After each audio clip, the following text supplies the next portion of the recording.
안녕하십니까. 헬로메나의 성일광입니다. 지금요 6월 22일 11시 20분입니다. 제가 오늘 영상이 너무 많이 늦었는데요. 일단 먼저 사과를 드리고 오늘 아침 9시에 전화를 받고 SBS부터 계속해서 지금 방송을 뛰어다니느라 전혀 집에 오지를 못했어요. 지금 약 한 20분 전에 지금 집에 도착했고요. 상당히 늦었습니다. 늦은 감이 있어서 다시 한번 미안하다는 말씀 드리고, 그래도 전체적으로 오늘 어제부터 도대체 중동에서 어떤 일이 벌어지고 있는지 한번 큰 그림을 그려보겠습니다. 일단 뉴스로 다 보셨죠? 미국의 트럼프 대통령이 B2 6대를 지금 띄워서 이란의 핵시설을 때렸어요. 3개의 핵시설을 때렸죠. 나탄즈, 이스파한, 포르도. 역시 포르도가 가장 중요한 핵시설이었고, 포르도의 벙커버스터, 슈퍼 벙커버스터 하나에 14톤에 가까운 폭탄을 12발을 떨어뜨렸어요. 12발요. 12발을 떨어뜨려가지고, 완전히 포르도를 싹 쓸어버린 게 아닌가. 그렇게 보이는데, 또 다른 보도에 의하면, 그렇게 많이 파괴되지 않았다. 이란 쪽에서는 계속해서 지금 그 얘기를 하고 있어요. 지상에 나와 있는 부분만 파괴되고, 지하 부분은 끄떡없다. 건재하다는 얘기가 나오는데, 시간이 좀 지나봐야 정확한 피해 정도를 알 수 있을 것 같습니다. 그러나 이제 기본적으로 14톤짜리 12개를 떨어뜨렸기 때문에 이스라엘과 미국 쪽에서는 아마도 거의 성공하지 않았을까? 파기에 성공했을 것이라고 보이고, 다만 거기에 남아있는 농축우라늄도 같이 파괴됐을 가능성이 있다, 이런 보도가 나오고 있어요. 그 부분은 좀 이제 방사능 유출 우려가 있죠. 그렇게 되면. 그러나 지하 100m에 있기 때문에 이거 완전히 묻혀버렸을 것인지, 아니면 방사능 유출이 됐을지는 조금 더 지켜봐야 될 것 같습니다. 그리고 파괴된 또 다른 시설은 이스파한에 있는 시설. 거기는 우라늄을 변형기가 있는 아마 그런 핵시설로 보이고요. 나탄즈 역시도 상당히 중요한 핵시설이죠. 농축우라늄, 그 다음에 원심 분리기, 이런 것들이 있는 시설인데, 이스파한과 나탄즈는 이미 이스라엘이 여러 차례 공격을 했습니다만 완전히 제거하지 못했기 때문에 아마 트럼프 대통령이 거기도 같이 이번에 공격했고요. 나탄즈와 이스파한은 잠수함에서 쏜 30발의 토마호크 미사일, 순항 미사일이 날아가서 때렸고요. 거기도 상당히 큰 피해가 있는 것으로 보입니다. 그럼 트럼프 대통령이 2주간의 시간을 줬는데 왜 안 해? 왜 갑자기 때렸냐? 자, 미국의 아틀란틱이라는 시사 잡지 최근 보도에 따르면 2주의 유예 기간을 준 것 자체가 이란을 속이기 위한 연막 작전이었다. 그래서 이란을 안심시킨 다음 차근차근 이란 핵시설 공격하기 위한 전략 자산을 중동 지역을 배치하고 B2도 준비를 시키고 여러 가지 준비 작업을 하기 위해서 2주간의 시간을 번 게 아닌가, 그런 보도가 있었어요. 그래서 이미 이번 주 초에 마음을 굳혔다. 이란을 때리는 것으로 마음을 굳혔고, 차근차근 거기 본인의 타임 스케줄에 맞도록 준비를 해온 게 아니냐, 이렇게 이제 아틀란틱이 보도를 했고요. 또 다른 보도에 따르면 마지막까지 트럼프 대통령이 이란과 핵협상을 위해서 문을 두드렸지만 그 문은 열리지 않았고 이란 쪽에서 계속 거절을 했습니다. 특히 이제 엑시오스 기사를 보시면 바락 라비드라는 기자가 있어요. 아주 백악관의 소스를 가지고 있어요. 그래서 아주 정통한 기자입니다. 그 기자의 보도를 보시면 이스탄불에서 이란과 미국 간의 핵협상 회동을 중재를 했어요. 그래서 마수드 페제스키안 이란 대통령을 부르고 제디 반스 미국 부통령을 불러서 핵협상을 하고 싶어 했어요. 실제로 트럼프 대통령이 핵협상을 하라고 제디 반스를 중심으로 협상팀을 꾸리라고 했거든요. 협상팀을 꾸렸어요. 근데 이란이 어떻게 했다고요? 이거를 걷어찼습니다. 안 하겠다. 트럼프 대통령은 필요하면 내가 이스탄불에 갈 수도 있다. 이란과의 핵협상에서 그렇게까지 얘기했는데 이란 쪽에서는 일단 걷어찼고요. 걷어찬 이유는 불르보들 뻔합니다. 미국이 계속해서 우라늄 농축에 대해서 반대를 했고, 이란은 계속해서 뭡니까? 이란 영토에서 우라늄 농축을 해야 된다는 거예요. 그것도 3.67%에서 20% 정도까지. 그러나 20% 정도가 핵무기를 만들 수 있는 그런 위험한 수준은 아닙니다. 그래서 요까지만 좀 해달라. 그렇게 했는데 미국 쪽에서는 절대 이란 영토에서는 우라늄 농축 자체가 불가하다. 그러나 우리가 외부에서 필요한 우라늄, 농축 우라늄을 이란에 줄 수 있다. 공급해 줄 수 있다. 그렇게 했는데 이란은 그렇게 하지 못한 것이죠. 그러면 왜 이란은 계속해서 이걸 거부할까요? 첫 번째, 이란은 우라늄 농축 자체를 주권의 문제로 보고 있어요. 이거는 어느 나라랑 우라늄 농축할 수 있는 권리가 있는데 왜 미국이 이것을 하라 마라 결정을 하냐. 자존심 문제, 우리 주권 문제다. 이렇게 얘기를 하고 있고, 또 다른 이유 중에 하나는 결국 이란이 핵 무기를 만들기 위한 그 핵문턱 국가 수준을 유지하기 위해서는 핵문턱 국가 아시죠? 3주나 뭐 한 달, 하여튼 짧은 기간 내에 마음만 먹으면 핵탄두를 만들 수 있는 국가. 이것을 우리가 핵문턱 국가라고 합니다. 그러니까 요 핵문턱 국가 지위를 유지하려면 최소한 뭐 계속해서 60%는 아니더라도 20%라도 계속 우라늄 농축을 해야 그것을 간당간당하게 유지할 수 있는 수준이 되지 않냐. 그래서 결국 핵문턱 국가라는 지위를 미국과의 협상에서 지렛대로 쓰기 위한 거죠. 그리고 핵무기 개발이 중요한 핵무기 개발, 즉 핵무기 개발을 통한 핵문턱 국가 유지, 이것이 이란의 안보 정책의 중요한 한 축이에요. 예를 들어서 이란의 안보의 축을 세 개로 설명을 드리자면, 첫 번째 말씀드린 핵문턱 국가. 왜냐하면 여차하면 우리가 핵무기를 만들어서 리비아의 까다피처럼 그렇게 죽지 않겠다. 그리고 사담 후세인처럼 미군의 공격을 받지 않겠다. 핵무기를 가지면 그렇게 쉽사리 정권을 공격하지 못할 것이기 때문에. 그래서 그런 첫 번째가 핵문턱 국가 유지. 두 번째가 뭡니까?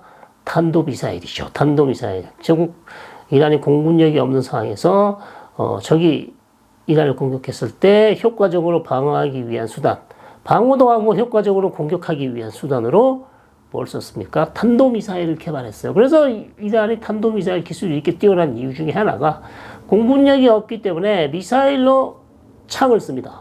창이 바로 미사일이죠. 그러나 방패가 없어요. 방공망에 투자를 못했어요. 그래서 그나마 만들어 놓은 방공망이 작년 이스라엘이 10월 달에 이란을 공격하면서 이란의 방공망을 다 제거를 했기 때문에 이번에 이스라엘이 다시 한번 이란을 공격할 수 있었던 거죠. 그래서 두 번째가 탄도미사일, 첫 번째가 핵문턱 국가, 마지막이 뭐죠? 이란의 대리 조직이죠. 이란의 대리 조직. 하마스, 헤즈볼라, 후티, 이라크의 친이란 민병대 다 만들었는데 하마스도 무너졌고 거의 헤즈볼라도 거의 무너졌고, 시리아에 있는 시리아 정권도 일종의 이란의 대리 조직이었는데 정권이 바뀌면서 무너졌죠. 살아있는 건 후티밖에 없어요. 후티가 지금 이번 미국이 이란 공격했기 때문에 이제 다시 홍해를 지난 미국 선박을 공격한다 그랬습니다. 후티는 절대 거짓말을 하지 않습니다. 반드시 공격할 것이고요. 그래서 이 세 가지의 중요한 이스라엘 안보의 축 중에 하나가 바로 핵 개발입니다. 그래서 이란이 포기하지 않는 거예요. 자, 그런 측면에서 왜 이란이 우라늄 농축을 거부하는가?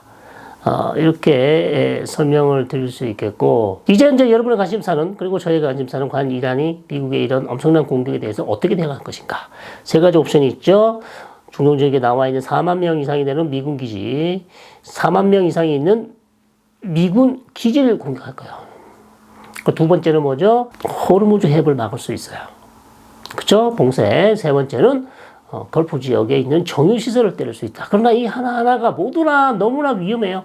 미국이 만약 이거를 그대로 용납하지 않을 거예요. 특히 미군 기지를 공격해서 미군 병사가 사망한다. 그렇다면 미국은 엄청난 무력을 통해서 이란을 다시 한번 옥죄할 수 있습니다. 이란을 다시 한번 코너에 몰아붙일 수 있기 때문에 정말 이란으로서도 쉽지 않은 선택이에요. 지금 딜레마에 빠져 있어요. 이렇게 엄청난 공격을 받고 그냥 넘어간다? 아무 일도 없었다는 듯이 협상 테이블로 나간다? 어렵죠. 그리고 상당히 어려워요, 지금. 그렇다고 해서 말씀드린 이 세 가지 옵션 하나만 어떻게 선택을 하더라도 엄청난 국제적 파장이 있을 수도 있고, 또 미국의 어떤 공격을 받을 수도 있고, 그렇기 때문에 어느 하나 쉬운 게 하나도 없습니다, 지금. 그래서 이 세 가지 선택지 중에 과연 이란이 어떻게 대처할 것인가, 어떤 반응을 보일 것인가에 따라서 중동 정세 향배가 결정될 것입니다. 즉, 이란의 대응에 따라서 향후 정세가 바뀔 겁니다. 그러나 이란 쉽지 않아요. 어떤 선택을 할지 지금 상당히 고민에 빠져 있고요. 알리 카미네이 최고 지도자도 절체절명의 지금 위기에서 어떤 선택을 할지 우리가 지켜봐야 될 것 같습니다. 과연 협상 테이블로 나올지, 아니면 시간을 끌다가 결국 최악의 악수를 두게 될지, 모르겠습니다. 상황은 그렇게 녹록지 않고요. 그러나 지금 나오는 얘기는 400kg의 농축 우라늄을 이란이 다 빼돌렸어요. 지금 안전한 곳에 숨겨놨기 때문에 이게 지금 행방이 불분명합니다. 이걸 어떻게 할 것인가? 결국 혹시 알리 하메네이가 이 400kg의 농축 우라늄을 가지고 미국과 협상해서 지렛대로 사용할 수 있다. 이거 우리가 반출할 테니 이렇게 해달라. 이거 러시아에 반출할 테니 이렇게 해달라. 아니면 우리는 계속 옥조이면 우리는 이 400kg을 더 농축시켜서 90% 농축 우라늄으로 만들겠다. 그러면 이제 90% 이상이면 핵탄두를 만들 수 있는 수준이죠. 그래서 이렇게 이제 이 400kg의 농축 우라늄을 가지고 알리 하메네이가 미국과 협상을 할 수 있다. 그렇게 지금 판단되고요. 보도가 났어요. 일단 400kg을 이란이 가지고 있고 그 행방을 아무도 모른다. 그래서 이 부분이 지금 중요한 변수가 될 가능성도 있습니다. 그리고 이란과 이스라엘 전쟁은 지금 아직 끝나지 않고 있고요. 계속해서 서로가 서로를 공격하고 있는 공방전이 이어지고 있고 과연 이 전쟁이 언제까지 갈 것인가? 출구 전략이 있는가? 아직까지 보이지 않고 있고 이스라엘 전쟁 초기부터 최소한 우리가 2주간 전쟁해야 된다 그랬어요. 지금 오늘이 10일째고요. 한 4일 남았습니다. 자, 그렇다면 한 일주일 더 하면 일단 이스라엘이 목표한 그런 목표물에 대한 타격이 거의 끝나간다 이렇게 보실 수 있는데 과연 그러면 이스라엘이 여기에서 일주일 후에 출구 전략을 찾기 위해서 이란과의 어떤 모종의 휴전 협상을 할 것인지 거기에 대해서 이제 이란은 어떤 대응을 할 것인지 여기에 이제 달려있는 것이죠.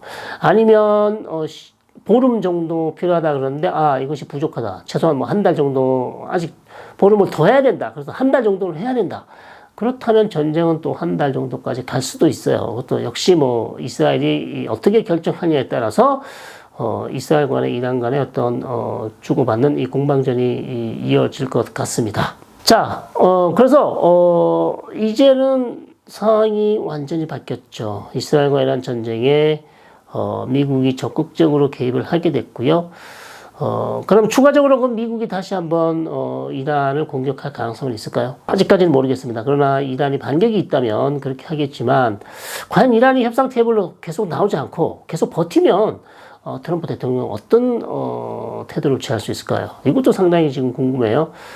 이란이 협상 테이블로 나오지 않고 그냥 이스라엘과 전쟁에만 집중한다면 사실상 미국과 이란 간에 접점이 없죠. 협상 아예 자체가 없어지니까. 그러면 전쟁을 그냥 끝낼 것인가? 그럼 이스라엘과 이란 간의 전쟁이 끝나면 미국과 이란 간은 어떻게 되는가?